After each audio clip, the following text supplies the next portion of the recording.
हिंदू धर्म ग्रंथों के अनुसार श्री हनुमान जी का जन्म चैत्र मास की पूर्णिमा में मंगलवार के दिन हुआ था। हनुमान जी की माता का नाम अंजनी और पिता का नाम केसरी था।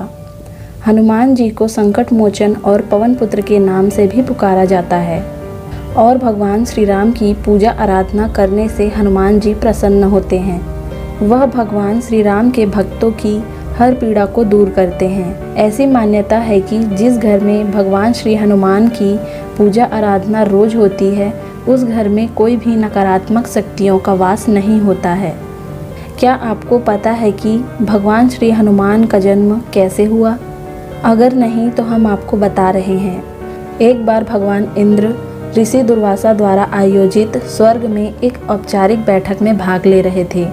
तब उस समय हर कोई एक गहन मंथन में डूबा था। पुंजिकस्थली नाम की एक अप्सरा अनजाने में उस बैठक में विघ्न पैदा कर रही थी। तभी ऋषि दुर्वासा ने उसे ऐसा नहीं करने को कहा।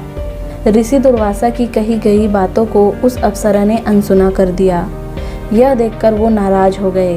तब ऋषि दुर्वासा ने उसे श्राप देते हुए कहा कि तुमने एक बंदर की तरह काम किया है, इसलिए तुम उस प्रकार एक बंदरिया बन जाओ।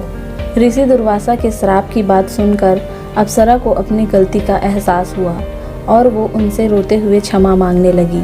अप्सरा ने ऋषि दुर्वासा से कहा कि हे ऋषि, मुझे क्षमा कर दें। मैं आपको परेशान करने के लिए यह काम नहीं कर रही थी।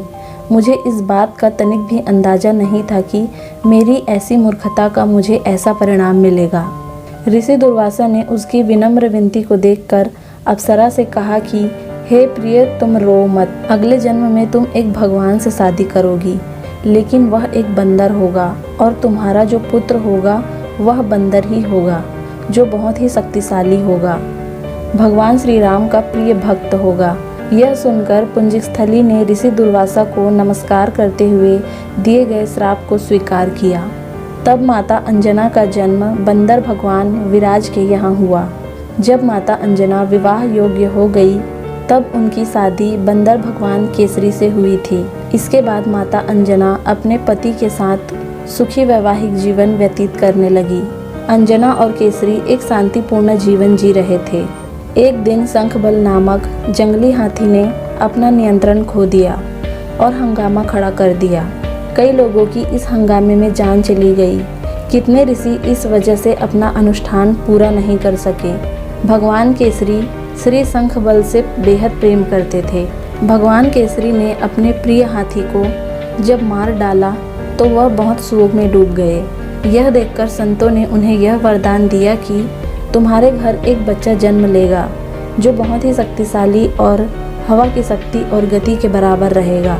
तब इस प्रकार भगवान केसरी के घर में माता अंजना ने भगवान श्री हनुमान को जन्म दिया। यही उनके जन्म की कहानी है, इसलिए उन्हें अंजनी पुत्र और पवन पुत्र कहा जाता है।